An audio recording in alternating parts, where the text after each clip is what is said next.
é uma alegria estarmos aqui de retorno ao Luzita Pedroso, rever os nossos companheiros de Ideal Espírita. Para nós é motivo de muita alegria e também recebendo a vibração salutar de todos vocês. O nosso tema de hoje foi extraído dessa obra. Primeiro agradecer ao nosso irmão, músico aí que veio trazer, harmonizar o nosso ambiente, viu? Parabéns aí pela casa, pela iniciativa e pelo nosso companheiro. Da obra de André Trigueiro, Viver é Melhor Opção. André Trigueiro é um jornalista já muito conhecido. Ele atua na área da sustentabilidade, procurando trazer o equilíbrio, a harmonização do homem com o planeta. É um estudioso desse assunto, mas também é um estudioso desse assunto quando se trata do tema suicídio. E nesta obra muito interessante, ele traz dados estatísticos a nível do Brasil, a nível mundial, também entrevistas com especialistas da área, médicos, psiquiatras, e depois, ao final, pela visão espírita, ele deixa os capítulos da visão espírita a respeito do suicídio. Então, é uma obra que nos chama muito a atenção e que tomamos por base para a nossa conversa desta noite, né? Mas, para nós iniciarmos, então, já com base na obra dele, o que nos chama a atenção aqui, que ele vem relatar, é um fato ocorrido na solenidade de entrega do Oscar, isto no ano de 2015. A entrega do Oscar sempre foi aqueles amantes do cinema, com muita expectativa. Ainda mais agora esse ano que temos um filme nacional, uma atriz concorrendo aí a melhor atriz e melhor filme também do Oscar. Mas esses dois fatos ocorreram no ano de 2015. Naquele ano, a transmissão da solenidade de entrega do Oscar estava sendo televisionado para 225 países.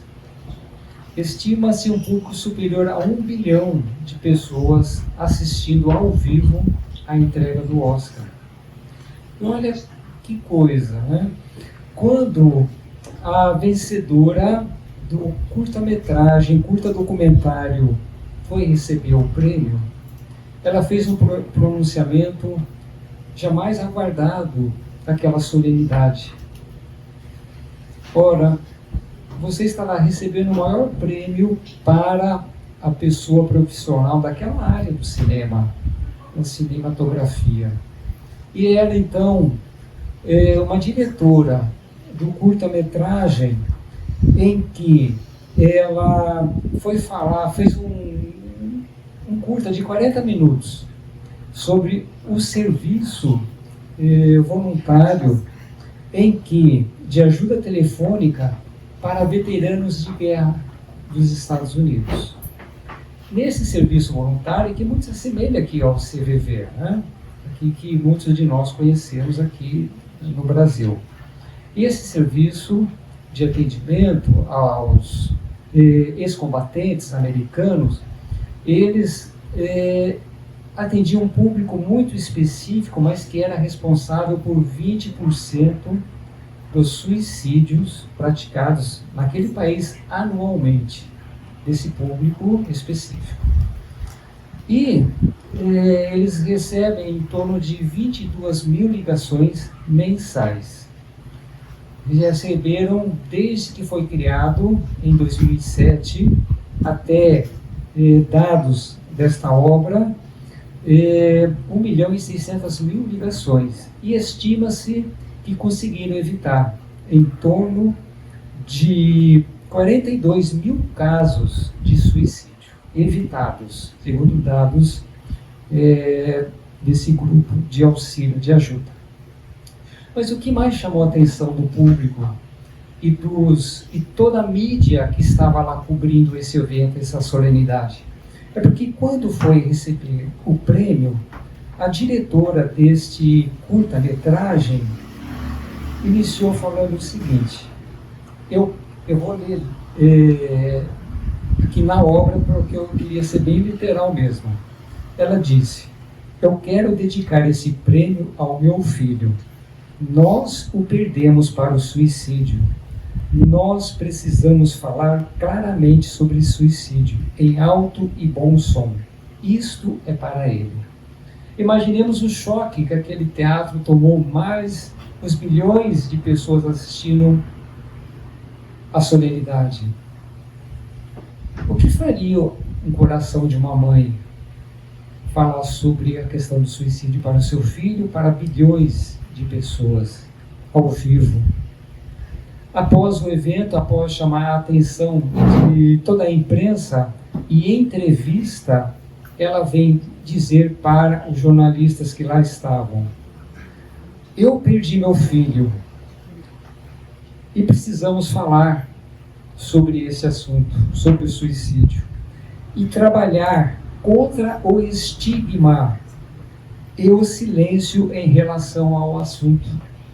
A melhor forma de prevenir o suicídio é nos conscientizando e discutindo, e não varrendo o problema para debaixo do tapete. Foi essas palavras dela. Mas um exemplo chama o outro. Encoraja outros. Questão do exemplo. Para o bem ou para o mal.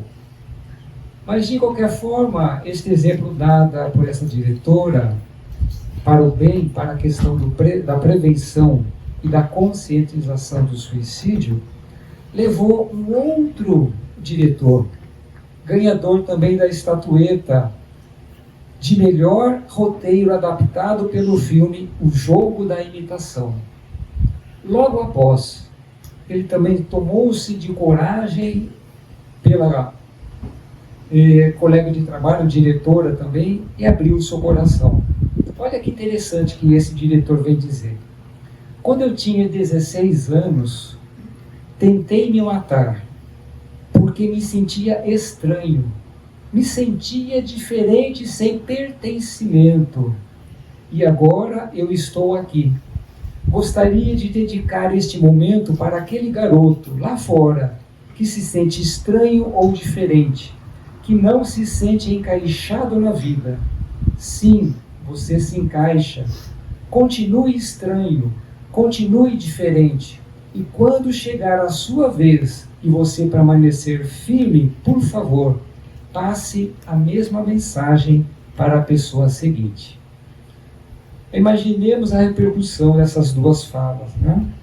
E foi algo assim que abriu espaço na imprensa para que outros exemplos também viessem à tona, trazendo a sua própria dor ante esse assunto. E por que é tão importante quebrarmos o estigma, quebrarmos tabus, superarmos a questão do senso comum e alertar a população e conscientizar sobre esse assunto? Porque vamos falar um pouquinho de números, que não tenho muita afinidade com números, mas é importante e interessante. Por quê? Porque diz-nos o autor, André Trigueiro, através de dados colhidos, que apenas hoje, até o final do dia, 32 brasileiros vão morrer por suicídio. Mas que há de 20 a 25 vezes mais tentativas. São 800 brasileiros que buscam a morte todos os dias, o que dá uma média de uma pessoa a cada 2 minutos. Nós começamos a falar de números, já começa a impressionar. A nível mundial, estima-se que há 800 mil mortes anualmente pelo suicídio.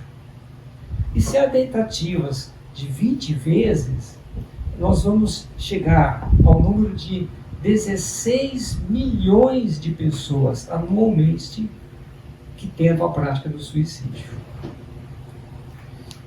Aqui nós temos outro dado aqui também a nível nacional.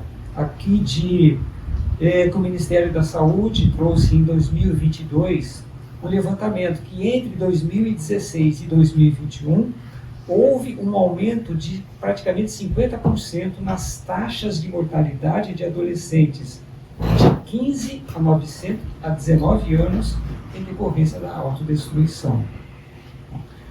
Bem, desses números, outro também nos chama a atenção, de que estima-se que 60 pessoas sejam intimamente afetadas pela prática do suicídio.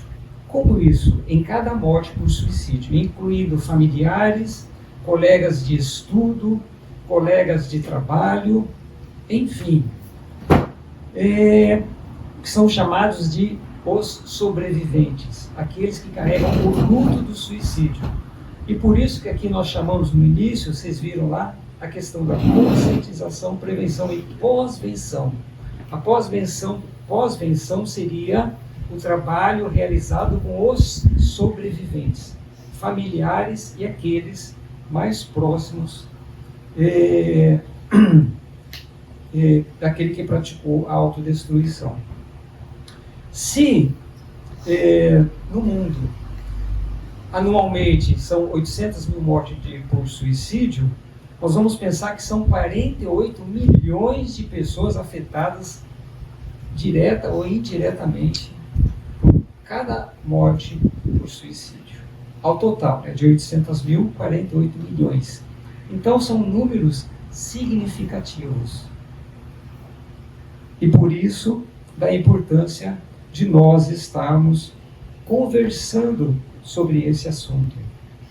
Mas, segundo a Organização Mundial de Saúde, a esperança é o fato de que 9 em cada 10 casos podem ser prevenidos, pois desses 90% estão ligados a psicopatologias diagnosticáveis e tratáveis. Olha que coisa importante e interessante aqui. Porque nós vamos chegar a um quadro estatístico, um estudo realizado por um suicidólogo brasileiro que atuou por muitos anos na Organização Mundial de Saúde. E ele, juntamente com uma colega suíça, levantaram esses dados, fizeram um estudo sobre casos, 15 mil casos de suicídios ocorridos, para chegar a um diagnóstico, ao porquê, o que levou essas pessoas a praticarem a autodestruição. Aí chegou o seu seguinte quadro aqui. Eu vou tentar passar. O professor é o professor José Manuel Bertolotti, da Unesp de Botucatu, psiquiatra, né? E uma colega. Então, o que eles puderam levantar? Que do transtorno de humor, que nós vamos incluir aqui, a depressão, a bipolaridade, né? É 35,8% de casos da prática da autodestruição. A utilização de substâncias lícitas ou ilícitas, responsável por 22,4%.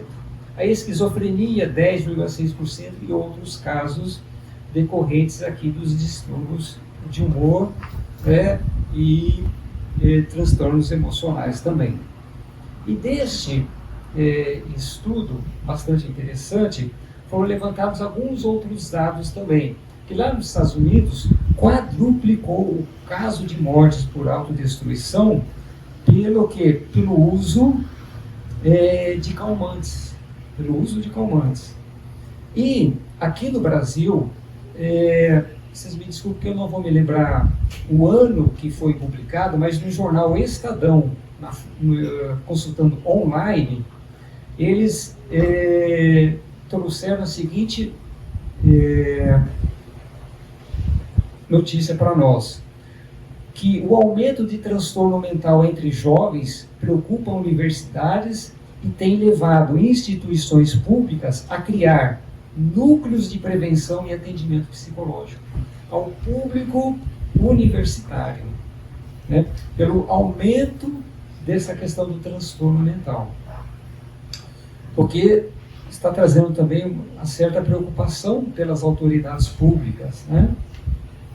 Aí, André Trigueiro faz uma entrevista com o psiquiatra do Ministério da Saúde e coordenador da Estratégia Nacional de Prevenção do Suicídio, Carlos Felipe de Oliveira, e foram direcionados alguns questionamentos. Entre elas, qual seria a principal causa do suicídio?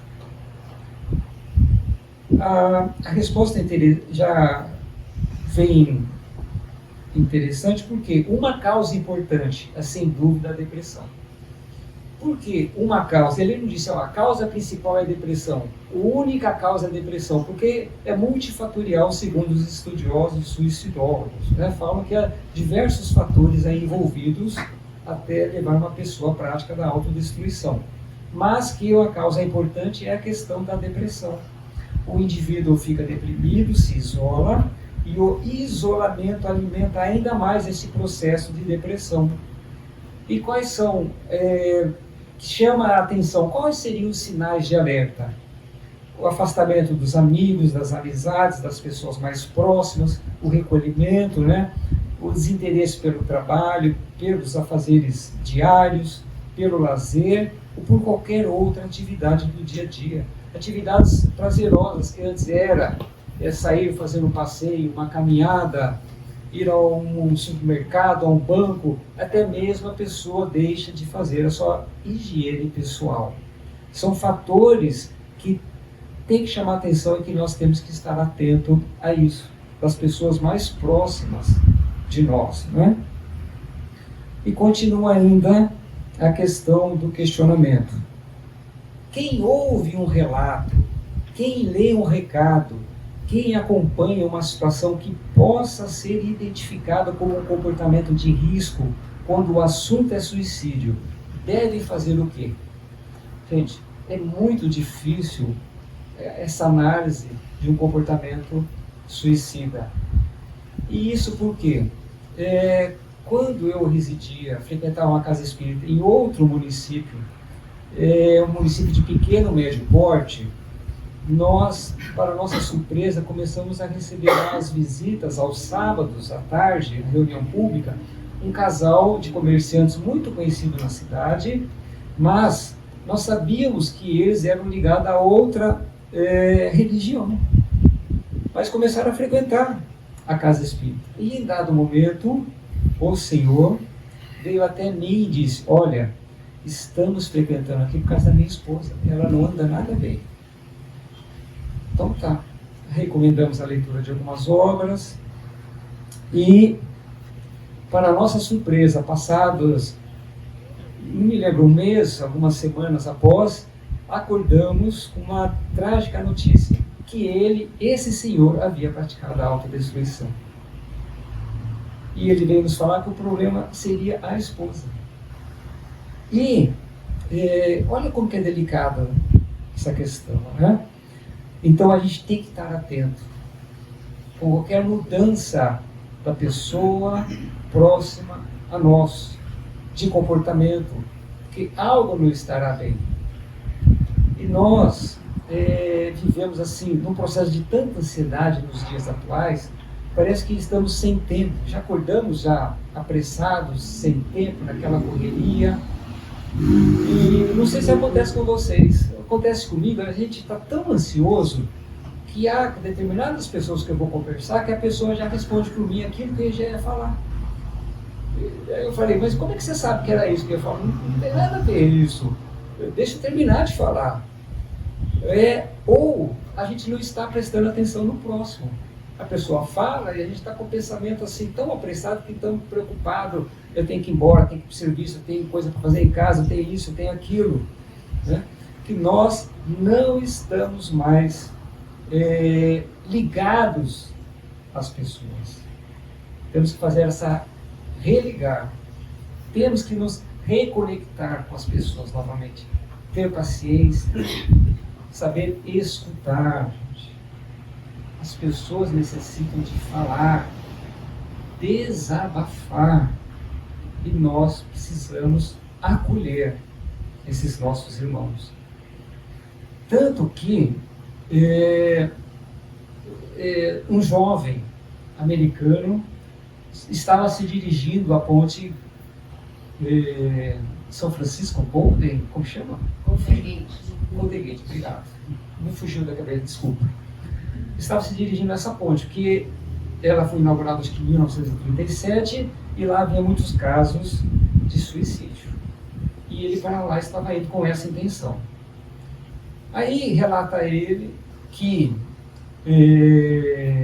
nesta sua foi uma tentativa, e olha só, dizem nessa reportagem, aqueles que trabalham lá para salvar as pessoas de qualquer acidente ali perto da área da ponte, que quase 98% das pessoas sucumbem naquelas águas frias, porque é uma queda direta de 75 metros e a água fria. Então ele diz que é muito difícil alguém se salvar, 2% se salvam. Esse jovem foi um deles. E ele disse assim na reportagem que se tivesse alguém lá para me ouvir, eu não teria salvado. E o que ele relata? Tinha um turista lá, que foi conversar com ele e pediu para ele que ele tirasse uma foto do turista na ponte, porque aquela ponte é famosa, né, turística. E ele disse, olha, eu precisava me desabafar, e não tinha ninguém para me ouvir. E que interessante, e ele virou um palestrante conhecido nos Estados Unidos e no mundo, onde que ele vai levar uma palavra de fé, de esperança, para evitar que as pessoas venham a praticar a autodestruição. E ele foi responsável e fez uma campanha a nível estadual e nacional para que colocassem rede de proteção na ponte. Então, se quem tiver a oportunidade de ver aquela ponte, seja por fotografia ou pessoalmente, né, vai ver essas redes de proteção em decorrência dessa campanha que esse jovem iniciou.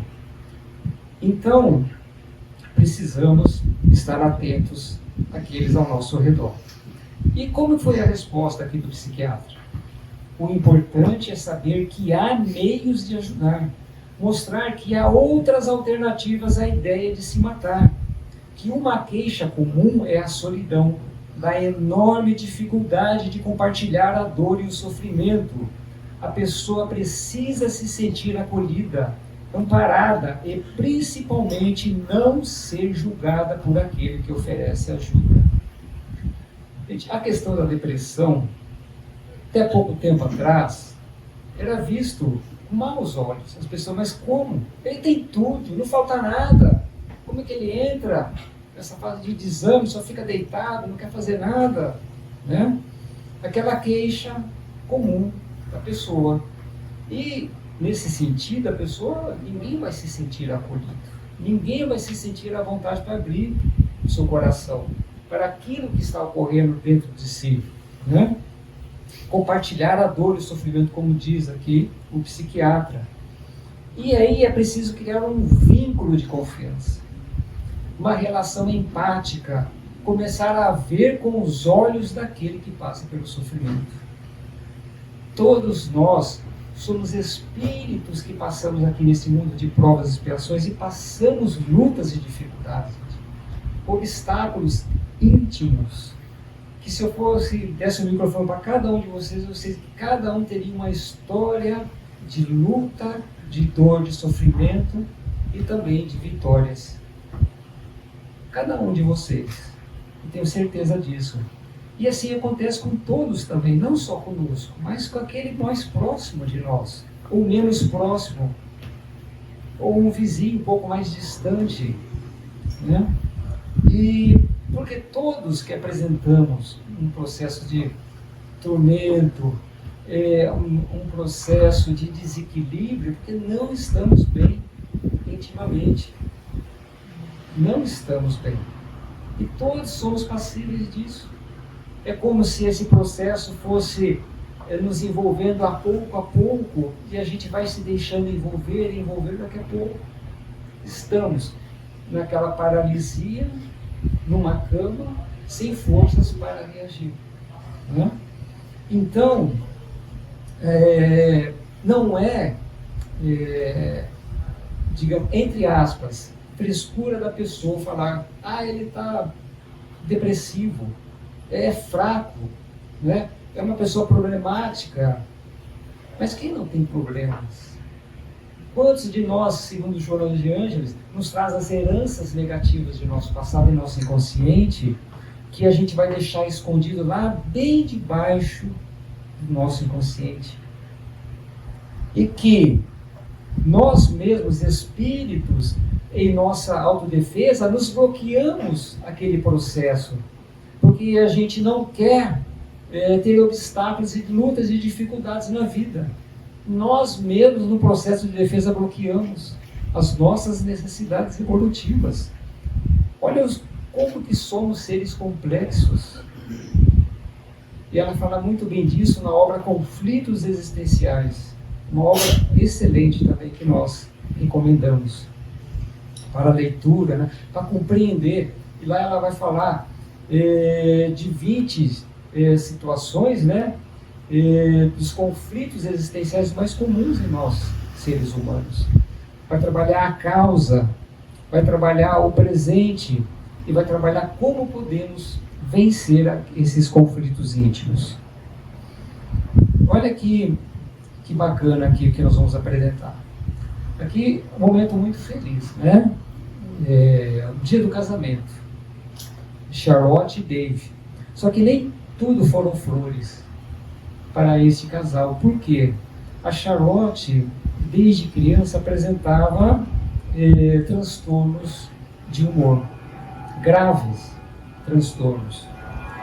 E que 3 anos antes do seu casamento, ela estava se dirigindo ao trabalho e aquele dia ela não estava bem emocionalmente.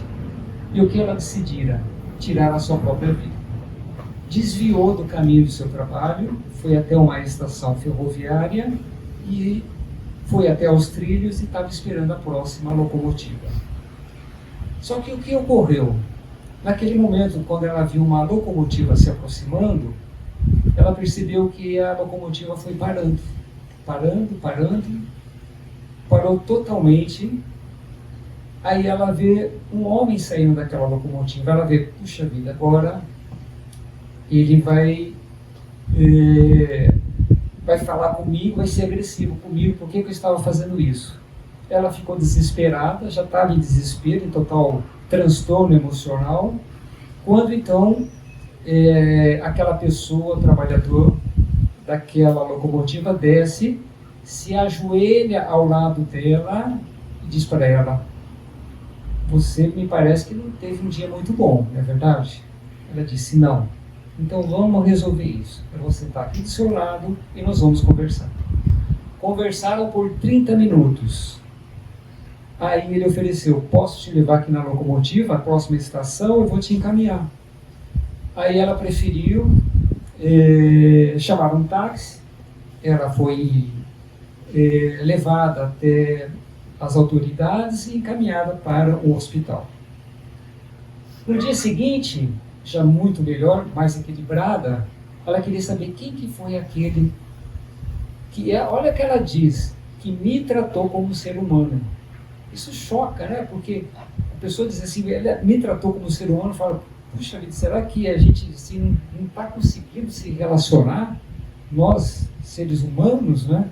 E ela até estranhada, porque ela disse, nossa, mas ele me tratou tão bem, que eu quero revê-lo, quero ver ele novamente, eu quero agradecer, porque ele foi paciencioso comigo, como que se me carregasse no colo, foi tão gentil, me encorajando, quero conhecê-lo.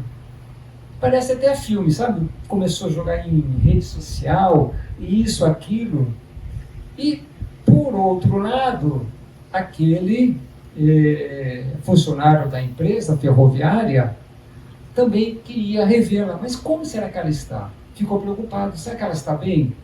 Será que ela conseguiu se reequilibrar? Como será que ela está?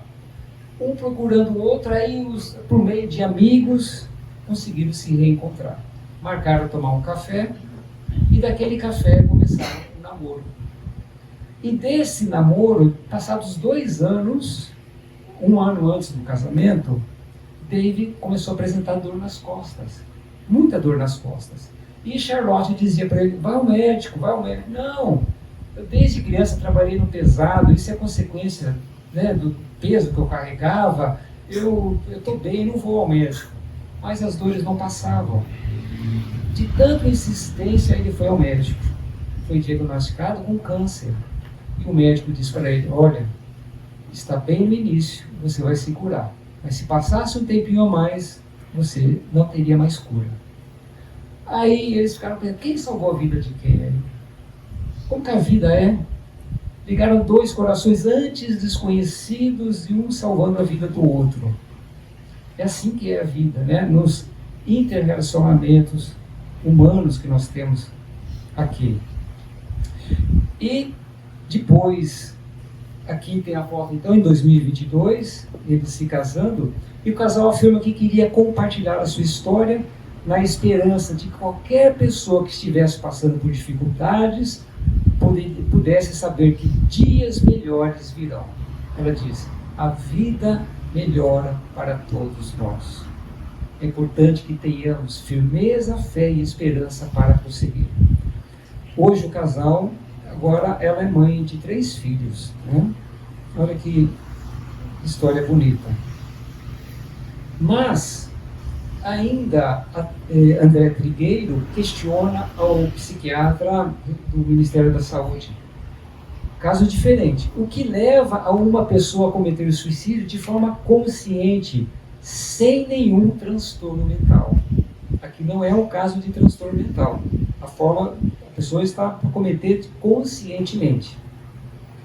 Nós, a partir do momento que estudamos a Veneranda a doutrina espírita, sabemos da influência espiritual que temos, todos nós. E quando uma pessoa começa a levar esses pensamentos suicidas, começam a atrair espíritos afins. Podem ser espíritos que não querem a felicidade daquele ser, em decorrência de eventos de vidas pretéritas, ou outros que também procuram a infelicidade, né? Não querem a felicidade daquele ser. E esta ligação aqui, nesses questionamentos, não é colocada, ele vai colocar no final da obra. Nós que acrescentamos para que nós que temos o conhecimento espírita, né? Então, a partir do momento que nós temos a ideação, era como se nós vamos atrair pensamentos similares. E estas questão de pensamentos estão circulando sobre nós. Imaginemos todos nós aqui, o que estamos pensando? Como está isso? Se é energia, os nossos pensamentos. Estamos aqui, nesse campo. Dependendo do nosso nível de pensamento, nós vamos atrair, nós vamos o quê? Alimentar e nos retroalimentar do mesmo nível de pensamento. Se é pensamento de alegria, de felicidade, de paz, de harmonia, estaremos nos alimentando com esse tipo de pensamento. Se é pensamento de tristeza, de ódio, de rancor, vamos também estar, o quê? Além de contribuir para essa psicosfera negativa, estaremos também nos alimentando com ele, né? Mas aqui ele pergunta, e nesse caso, o que leva a pessoa a cometer? Principalmente a dor de viver. Ela não suporta a angústia de viver com essa dor. No fundo, as pessoas não querem se matar. Eles querem evitar a dor. Gente, isso aqui achei espetacular. As pessoas não querem se matar. Elas querem matar a dor, não a si. O que move as pessoas nessa direção não é a morte, mas a própria vida. Não suportar viver com sofrimento e dor. E tem o psiquiatra, professor universitário Jorge Jaber, que diz que as principais características de pessoas que tentam tirar a própria vida podem ser caracterizadas pelos 3 Ds: desesperança, desespero e desamparo, né? Porque elas se sentem prisioneiras dessa dor, não conseguem se libertar, né? Não conseguem, não veem uma solução e não conseguem seguir à frente nesse caminho. E daí, então, o autor diz que o psiquiatra entrevistado diz que toda dor é importante e precisa ser respeitada. É preciso entender que a pessoa está sofrendo e que há um motivo para ela lhe dizer o que sente. E todos nós passamos por dores, como nós falamos, né? E nessa questão, nós temos que respeitar a dor do próximo. Falar, mas olha que ele está desse jeito por causa daquilo. É coisa tão pequena. Para nós, talvez seja. Porque talvez já tenhamos superado aquela dificuldade moral de outras vidas. Mas trazemos outras fragilidades também, assim como todo mundo. Por isso que estamos aqui, estamos em relacionamento, está lá em O Livro dos Espíritos, né? Nesse relacionamento para que um possa auxiliar o outro. Porque diz lá na obra O Livro dos Espíritos que não somos seres completos. Não somos no atual estágio que estamos aqui nesse mundo de provas e expiações. E nós vamos nos completar com o auxílio do próximo, né? E que se a pessoa está sofrendo, né, nós temos que ter essa aproximação, esse entendimento, esse não julgar. E é tão difícil a gente não julgar os outros. Porque a pessoa está virando esquina e a gente olha e já está julgando aquela pessoa. Seja porque está vestido, seja a forma de andar, né, o corte do cabelo, ou do jeito que fala. Já estamos julgando aquela pessoa. E nesse sentido, então, nós já falamos, é criar esse vínculo de confiança, né? Para que a pessoa possa se sentir acolhida. Porque se a gente não se sentir acolhido, confiante, a gente não vai abrir o nosso coração. Olha quem nos fala Guimarães Rosa, né? O correr da vida embrulha tudo. A vida é assim, esquenta e esfria, aperta e daí afrouxa, sossega e depois desinquieta. O que ela quer da gente é coragem. O que Deus quer é ver a gente aprendendo a ser capaz de ficar alegre a mais no meio da alegria e ainda mais alegre ainda no meio da tristeza. Que bacana, né? As palavras que ele nos traz. E Joana de Ângeles, nessa obra Conflitos Existenciais, nos fala que a coragem pode ser incluída na lista das virtudes humanas. E é verdade mesmo, essa questão da coragem, né? Tanto que em O Livro dos Espíritos está lá na questão 946, que se deve pensar do suicídio cujo fim é fugir, aquele que o comete as misérias e as decepções deste mundo, pobres espíritos que não têm a coragem de suportar as misérias da existência. Deus ajuda aos que sofrem e não aos que carecem de energia e de coragem. As tribulações da vida são provas ou expiações. Felizes os que as suportam sem se queixar, porque serão recompensados. E nisso, dessa questão, tem um ponto aqui bem interessante, porque quando ele fala aqui das provas e expiações, está em O Livro dos Espíritos que muitas das provas que nós passamos aqui, nós mesmos as escolhemos. Nós as escolhemos, né? E que nos serve para nos colocar um patamar a mais, porque nos veio obstáculo, e Deus é tão misericordioso para com as nossas faltas, que para Ele, olha só, Ele divide as nossas oportunidades de crescimento espiritual para, né, vencermos as nossas faltas, as nossas quedas, em muitas prestações. Ele dá um cartão de crédito divino. Você já recebeu isso?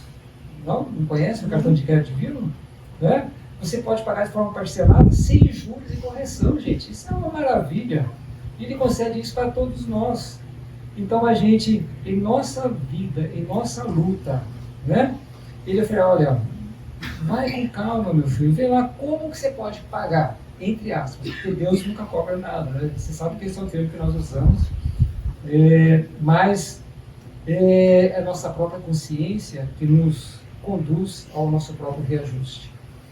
Então vai com calma, meu filho, vê lá. E porque ele nunca nos dá um fardo superior às nossas forças. Isso a gente sabe, está lá no Evangelho segundo o Espiritismo. Nunca nos dá um fardo superior. É difícil, gente, é difícil. Enfrentamos barreiras que parece que a gente vai desmoronar, que a gente não vai conseguir. Vem aquele abatimento, vem o abatimento, vem a tristeza, vem o choro, vem, porque nós somos seres humanos. Mas depois as coisas vão se acalmando, a gente vai se reequilibrando, a gente vai fazer uma prece, dizem, e é uma verdade que o travesseiro é o melhor conselheiro. Fazemos uma prece, pedimos uma luz, um esclarecimento, e no dia seguinte, parece que veio alguma coisa, você está fazendo café, tomando café, está fazendo isso ou aquilo, veio, puxa vida, por que eu não pensei nisso antes? Está aí uma solução para aquilo que eu estava tão preocupado. Né?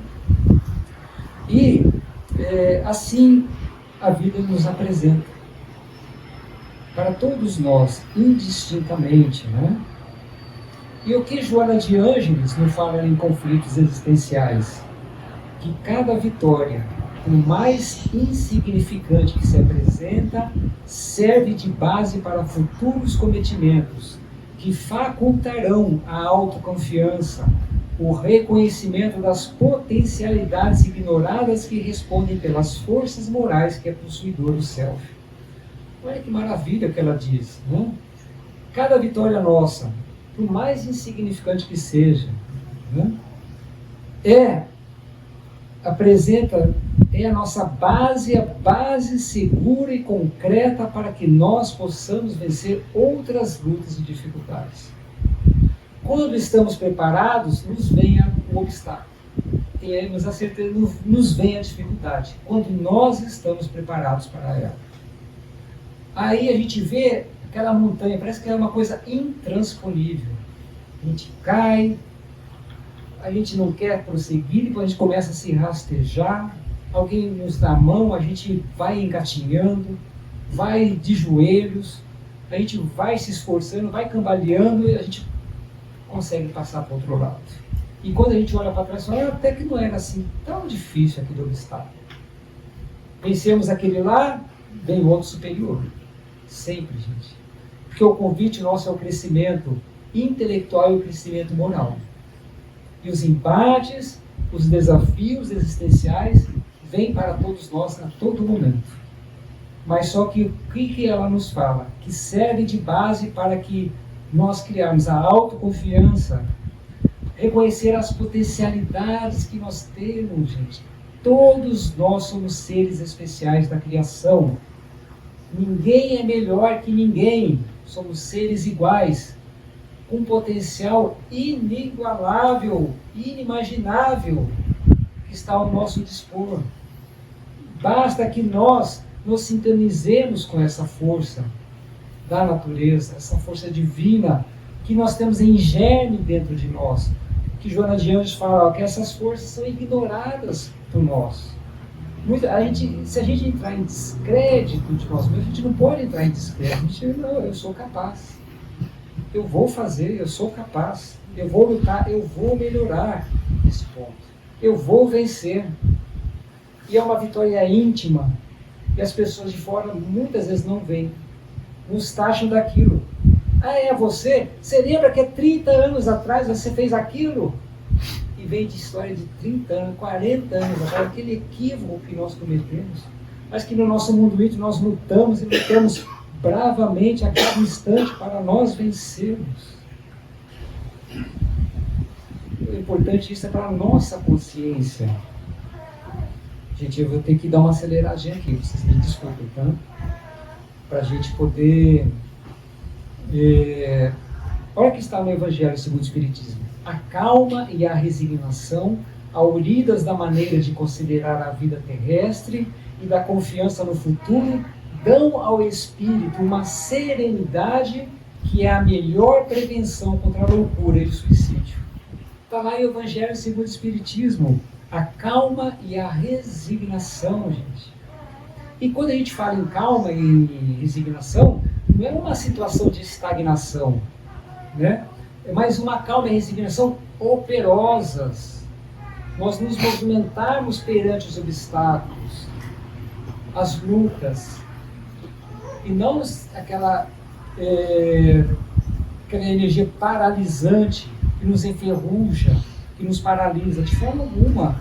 É uma potência, é uma resignação operosa. Fala, eu vou vencer, eu aceito o que acontece comigo, mas eu não vou ficar parado, eu vou lutar para que as coisas melhorem, e as coisas vão melhorar.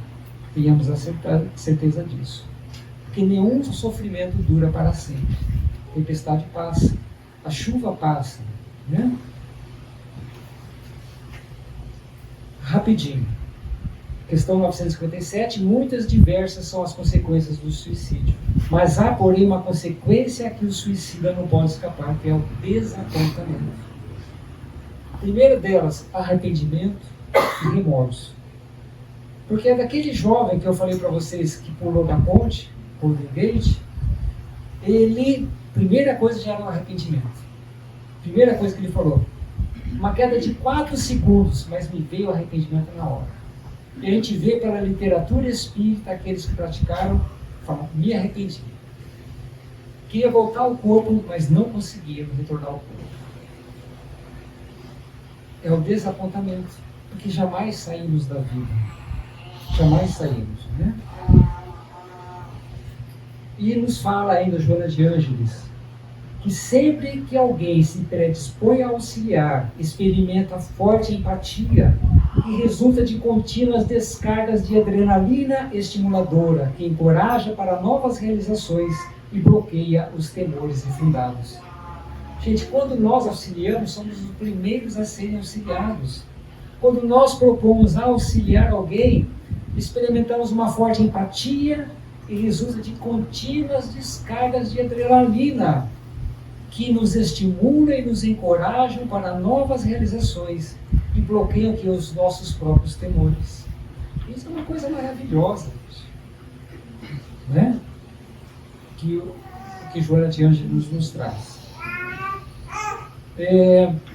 Nós aqui tínhamos mais alguns tópicos, mas você vai tocar mais um pouco? Não? Pode passar aquela musiquinha? Essa musiquinha aqui uma musiquinha que nos chama a atenção, porque ela nos fala de aproximação. Né? Ela nos fala de estarmos atentos com o próximo. Dá tempo ainda? Eu sei que estão apertados com o horário, né? Está em cima já, né? Vocês preferem a música ou a mensagem de Chico Xavier? Acho que lá tem das duas. E daí? Alguém se manifesta? Você decide. Fique à vontade. A música eu vou deixar para os músicos. Vamos ouvir então a mensagem de Chico Xavier. Bom? Opa!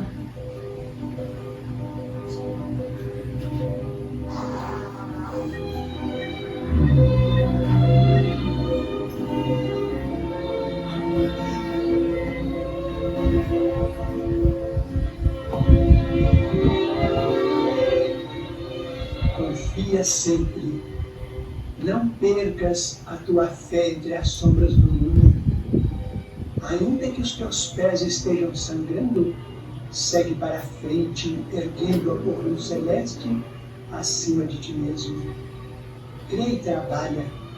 Esforça-te no bem e espera com paciência. Tudo passa e tudo se renova na terra, mas o que vem do céu permanecerá. De todos os infelizes, os mais desditosos são os que perderam a confiança em Deus e em si mesmos, porque o maior infortúnio é sofrer a privação da fé e prosseguir vivendo. Eleva, pois, o teu olhar e caminha, luta e serve, aprende e adianta-te. Brilha a alvorada além da noite. Hoje é possível que a tempestade te amarfane o coração e te atormente o ideal, aguilhoando-te com a aflição ou ameaçando-te com a morte. Não te esqueças, porém, de que amanhã será outro dia.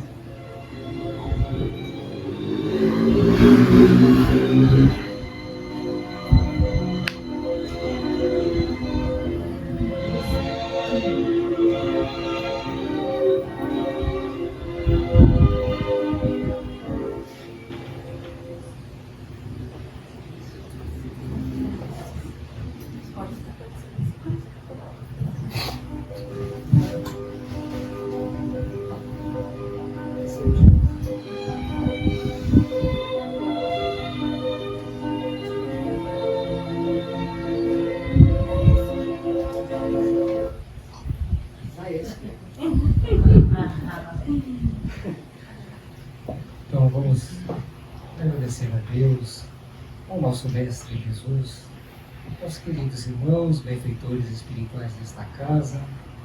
Abençoe os nossos propósitos, Mestre Jesus.